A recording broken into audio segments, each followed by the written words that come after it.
All right, so this is the Daf Yomi. We're in Avodah Zarah, Daf 72. So it says, and what does it mean that the stolen object is subject to restitution? It means that it is not subject to the halachot of restitution because it is not technically a theft. So the Gemara asks, if that is so, say the latter clause of the halakhic statement. If another descendant of Noah came and took the stolen item from him, he is also executed for it. So granted, with regard to the first clause, it can be explained that although there is no obligation to return the item, the Gentile is executed because he caused the Jew distress. But with regard to the latter clause, what did he do? He did not cause the Jew distress. And since the item is worth less than one peruta, one is not obligated to return it unless he stole it from a Gentile. Consequently, the second theft should not be considered a legally significant act.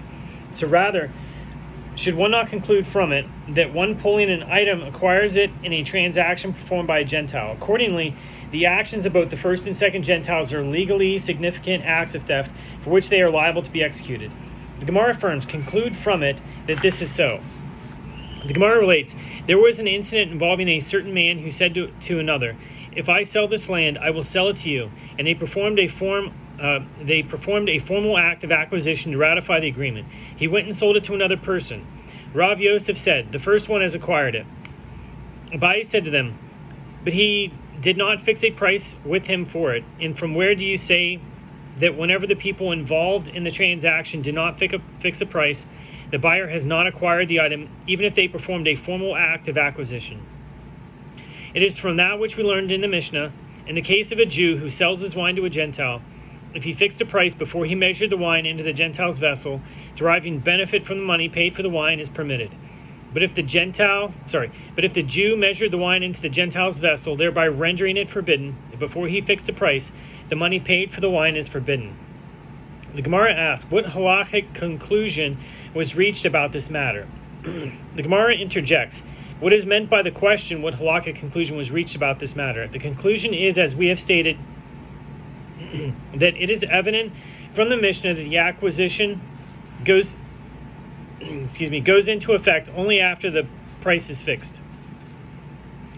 The Gemara explains its question. Perhaps due to the stringency of the prohibition of wine used for a libation, the case of the Mishnah is different and is not characteristic of the halacha in monetary matters. The Gemara suggests, come and hear a proof that an acquisition goes into effect only after the price is fixed. As Rav Idi bar Avin said, there was an incident that came before the school of Rav Chisda, and Rav Chisda brought it before the school of Rav Huna, and Rav Huna resolved it from that which we learned in a Braita. If one bought another produce that was loaded on the seller's donkeys or carried by his laborers, and the purchaser drew the seller's donkey drivers or laborers laden with produce and brought them into his house, in this case, whether the seller fixed the price before he measured the produce or whether he measured the produce before he fixed the price, the purchaser has not acquired the produce, and both of them, the purchaser or the seller, can retract the transaction as no act of acquisition took place. The Braita continues, but if the purchaser unloaded the produce and brought it into his house, this constitutes an act of acquisition, and therefore if he fixed a price before he measured the produce, neither of them can retract, but if he measured the produce before he fixed the price, both of them can retract. This illustrates that even if there was an act of acquisition, they can retract the transaction until the price has been fixed, in accordance with the statement of Abaye. There was a related incident involving a certain man who said to another, if I will desire to sell this land, I sell it to you for 100 dinars. And they performed an act of acquisition to ratify the agreement. He went and sold it to another person for 120 dinars. So Rav Kahana said, the first one has acquired it. Rav Yaakov of Nahar Pakod objects to this. Those 20 additional dinars compelled him to sell it to the second purchaser. The Gemara concludes, in the halacha is in accordance with the opinion of Rav Yaakov of Nahar Pakod. If the seller said to the purchaser, I will sell you this merchandise as it is assessed by 3 people, even if 2 out of the 3 agreed to a certain assessment, the seller must accept this price. If he said, I will sell you this merchandise in accordance with the price that is stated by 3 people, he is not held to their assessment unless it is stated by all 3. If he said, as it is assessed by 4 people, he is not held to their assessment unless it is stated by all 4. and all the more so in a case where he said to him, in accordance with the price that is stated by 4 people. If the seller said to the buyer, I will sell you this merchandise as it is assessed by 3 people, and 3 people came and assessed it, and the other one, the purchaser, said, let 3 other people who are more proficient in their assessment come and assess the merchandise. Rav Papa said the halacha is that he can prevent the price from being set until more proficient people assess the merchandise. Rav Huna, son of Rav Yehoshua, objects to this. From where can he know that those other 3 are more proficient in their assessment? Perhaps these, the first 3, are more proficient. The Gemara concludes, and the halacha is in accordance with the opinion of Rav Huna, son of Rav Yehoshua. So back to the Mishnah. The Mishnah says, in a case where a Jew took a funnel and measured wine into a Gentile's jug, and then measured wine with the same funnel into a Jew's jug, if there is a remnant of wine left in the funnel, the wine measured into the Jew's jug is forbidden, as some of the wine that was measured into the Gentile's jug is mixed in it. In the case of one who pours wine from one vessel into another vessel, the wine left in the vessel from which he poured is permitted, but the wine in the vessel into which he poured is forbidden. The Gemara says, we learned in the Mishnah elsewhere, in Taharot 8:9, a stream of water and water descending in incline and liquid that rendered an item moist do not constitute a connection between liquids, neither with regard to ritual impurity nor with regard to purity. These liquids do not constitute a connection that transmits impurity. That is, if impure water is in one place and becomes attached to water above it, the water above is not considered attached to the impure water and is not rendered impure. So they also do not constitute a connection for purification. So if 2 collections of water are attached via the pouring of a stream, they do not join together to form the amount of water necessary to form a valid ritual bath, through which people and items can become ritually pure. So a pond constitutes a connection. A pond constitutes a connection between liquids with regard to impurity and with regard to purity. So Rav Huna says a stream of water and water descending an incline and water that rendered an item moist constitute a connection with regard to the matter of wine used for libation. Rav Nachman said to Rav Huna, from where do we derive this? If we say it is derived from that which we learned in a Mishnah, a stream and water descending an incline and liquid that rendered an item moist do not constitute a connection between liquids, neither with regard to ritual impurity nor with regard to purity, and it is inferred that it is with regard to impurity and with regard to purity that it does not constitute a connection, but with regard to wine used for libation, it does constitute a connection, then say the latter clause, a pond constitutes a connection between liquids with regard to impurity and with regard to purity. It can be inferred from here that with regard to impurity and with regard to purity, it is a connection, but with regard to wine used for libation, it is not a connection. Contrary to the halacha inferred from the former clause, rather clearly no inference is to be learned from this Mishnah.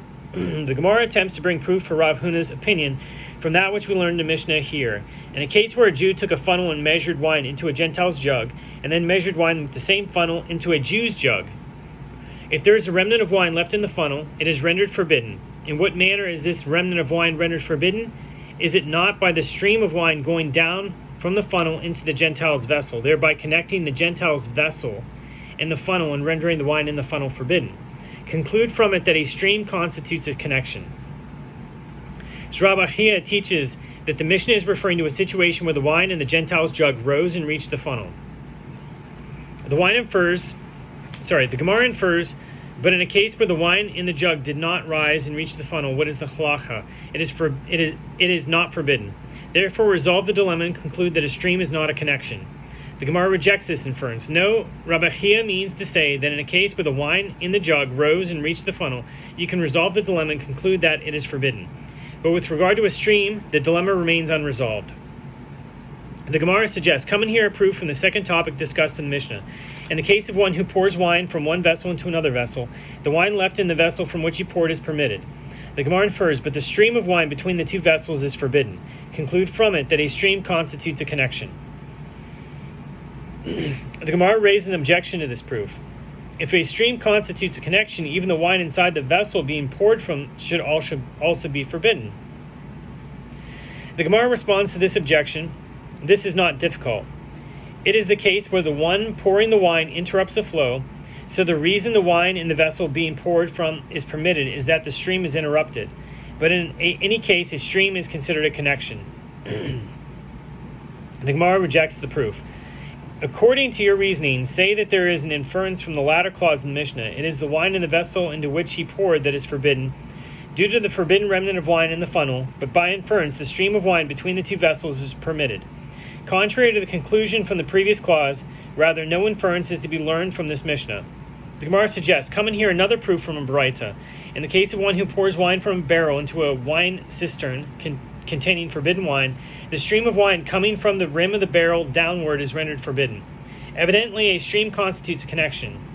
So Rav Sheshet interpreted this Baraita as referring to a Gentile pouring the wine from the barrel into the cistern, and the wine streaming out of the barrel is rendered forbidden because it came from the Gentile's force.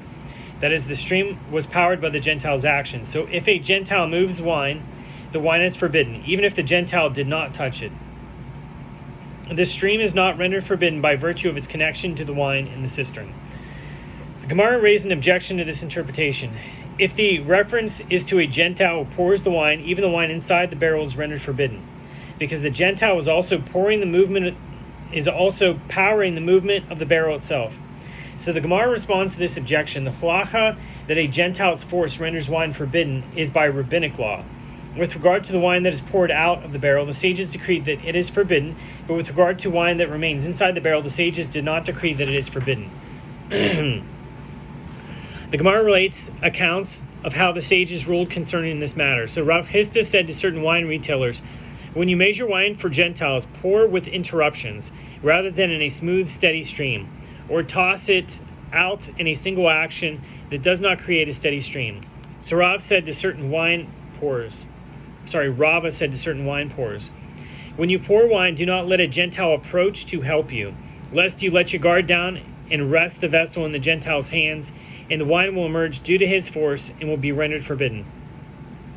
The Gemara relates, there was an incident involving a certain man who siphoned wine from a barrel with a large tube and a small tube. A Gentile came and rested his hand upon the large tube. Rava deemed the entire quantity of wine forbidden, including the wine that was still in the barrel. So Rav Papa said to Rava, and some say it was Rav Ada bar Matana who said this to Rava, and some say it was Ravina who said this to Rava. By what mechanism was the wine rendered forbidden? Was it by the stream of wine that went through the large tube, which was rendered forbidden by the contact of the Gentile, and the rest of the barrel was rendered forbidden by the connection of that stream? Should one conclude from this ruling that a stream constitutes a connection? So Rava rejects this inference. It is different there, as all of the wine in the barrel is downward toward the large tube and the small tube, and so it is as though the Gentile had touched all the wine in the barrel. So Mar Zutra, son of Rav Nachman, says, for a Jew and a Gentile to drink simultaneously from a vessel with tubes for several people to drink from is permitted. And this statement applies only in a case where the Jew stops drinking first before the Gentile, but if the Gentile stops drinking first, it does not apply and the wine is forbidden, as wine from the Gentile's mouth returns to the vessel and renders all the wine forbidden. So Rava bar Huna happened to come to the house of the exilarch, and he permitted them to drink from a Kanish Kanim together with the Gentiles. That's the end of Daf 72.